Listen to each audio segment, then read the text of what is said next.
Notre secours est dans le nom du Seigneur qui a fait le ciel et la terre. Retour dans Ézéchiel. On va vous raconter aujourd'hui la chute de Samarie et de Jérusalem. Sous la forme d'une allégorie brutale, on retrouve le style étonnamment cru d'Ézéchiel à la limite de la vulgarité. Ce sera l'histoire de deux sœurs, Ohola qui symbolise Samarie et Oholiba qui symbolise Jérusalem. Ohola qui signifie en hébreu sa propre tente, qui vous rappelle que Samarie avait son propre sanctuaire à Dan et à Bethel dans lequel il y avait des veaux d'or, et Oholiba signifie « ma tente est en elle ». Ça, c'est le temple de Jérusalem. Ce qui veut dire d'ailleurs que son infidélité est plus grande parce qu'elle procède comme de l'intérieur même de la religion. Ézéchiel, chapitre 23.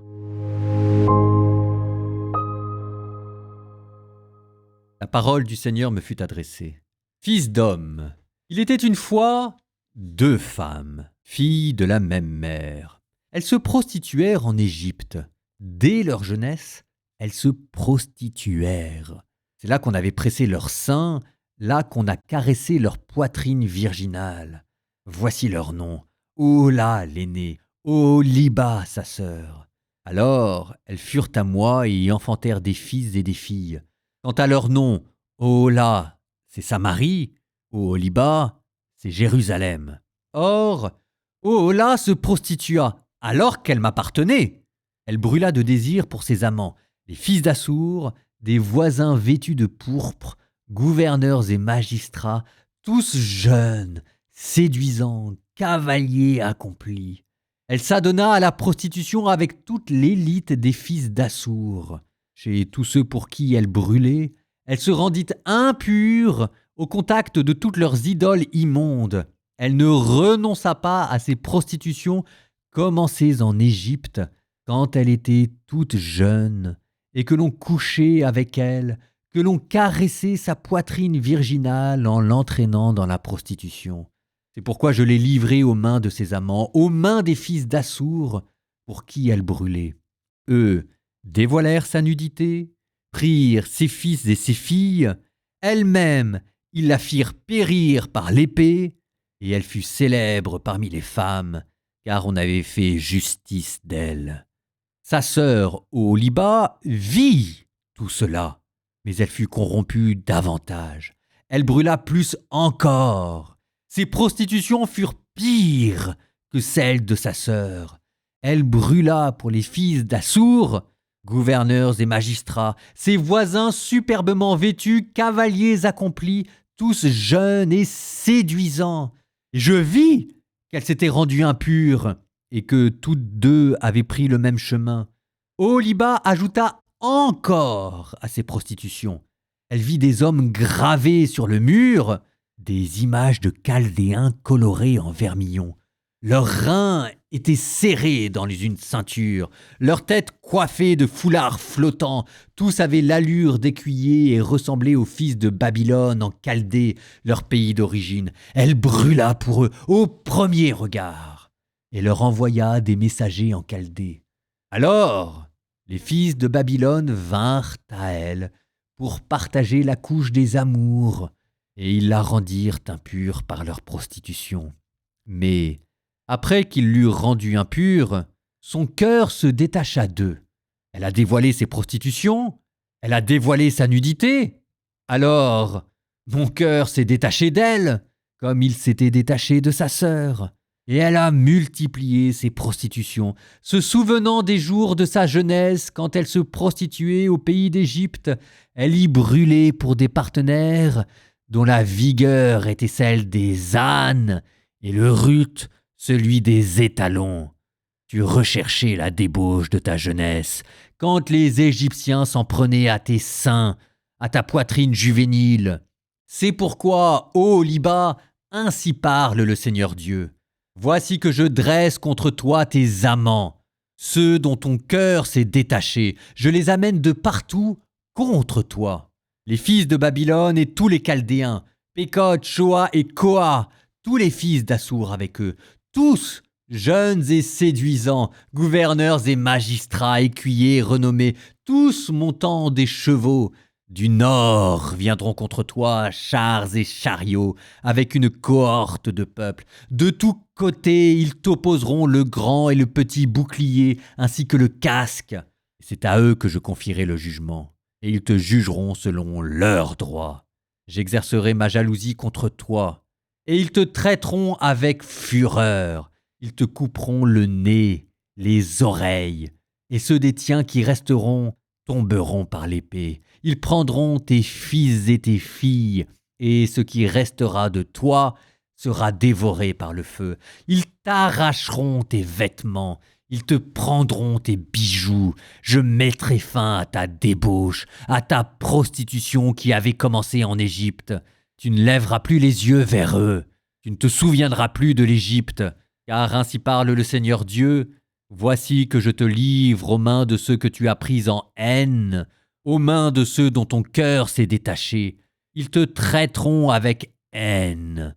Ils s'empareront de tout le fruit de ton travail. Ils te laisseront complètement nu. Ainsi sera dévoilée la nudité de tes fornications, de ta débauche, de ta prostitution. Ils te feront cela parce que tu t'es prostitué en suivant les nations, et que tu t'es rendu impur avec leurs idoles immondes. Tu as imité la conduite de ta sœur, eh bien, c'est sa coupe que je mettrai dans ta main. Ainsi parle le Seigneur Dieu. La coupe de ta sœur, tu la boiras. Elle est profonde et large. Elle sera l'occasion de rire et de moquerie, tant sa contenance est grande.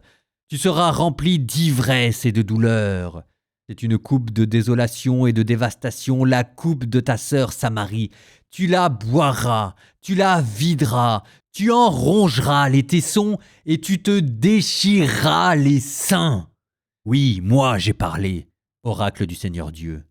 C'est pourquoi ainsi parle le Seigneur Dieu, parce que tu m'as oublié et que tu m'as rejeté derrière ton dos, à ton tour de porter le poids de ta débauche et de tes prostitutions. Le Seigneur me dit, Fils d'homme, ne dois-tu pas juger Ohola et Oholiba ? Expose leur abomination. Elles ont commis l'adultère, elles ont du sang sur les mains. Avec leurs idoles immondes, elles ont commis l'adultère. Les fils qu'elles m'avaient enfantés, elles les ont fait passer par le feu pour en nourrir les idoles. Elles m'ont fait encore ceci, elles ont rendu impur mon sanctuaire. Ce jour-là, elles ont profané mes sabbats. Quand elles immolaient leurs fils à leurs idoles immondes, ce jour-là, elles sont allées à mon sanctuaire et l'ont profané. Voilà ce qu'elles ont fait au milieu de ma maison. Et bien plus, elles ont appelé des hommes venant de loin, et vers qui un messager avait été envoyé. Et voici qu'ils sont venus. Pour eux, tu t'es baigné, tu t'es fardé les yeux, tu t'es paré, tu t'es mise sur un lit d'apparat, devant lequel une table était dressée et où l'on avait mis mon encens et mon huile. On entendait le bruit d'une foule animée, insouciante. Il y avait là une multitude d'hommes, de buveurs venant du désert. Ils ont mis des bracelets aux poignets des femmes et sur leur tête un magnifique diadème. Et je me disais, mais elle est usée par les adultères. C'est avec elle qu'on se prostitue. On est venu chez elle comme chez une prostituée. C'est ainsi qu'on vient chez Ohola et Oholiba, ces femmes débauchées. Mais des hommes justes les jugeront selon le droit concernant les femmes adultères et celles qui répandent leur sang, car elles ont commis l'adultère et elles ont du sang sur les mains. Ainsi parle le Seigneur Dieu. Dresse contre elles une assemblée, qu'on les livre à l'épouvante et au pillage, que l'assemblée les lapide et les frappe de l'épée, que l'on tue leurs fils et leurs filles, et qu'on mette le feu à leurs maisons. Je ferai cesser la débauche du pays. Ce sera un avertissement pour toutes les femmes.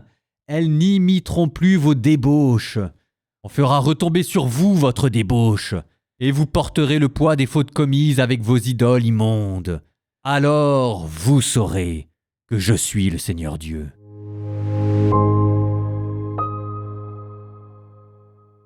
Ah, bah voilà, un langage cru, choquant, vulgaire. Ah ça, mes petits bichons, ça vous rappelle ce que c'est que la Bible. Et ça vous rappelle aussi ce que c'est que l'idolâtrie. L'idolâtrie, c'est pas une erreur intellectuelle, c'est une déchéance. Alors moi, je reviens sur le vocabulaire cru, voire ordurier d'Ézéchiel. Parce que quand même, ça mérite d'être commenté cette affaire.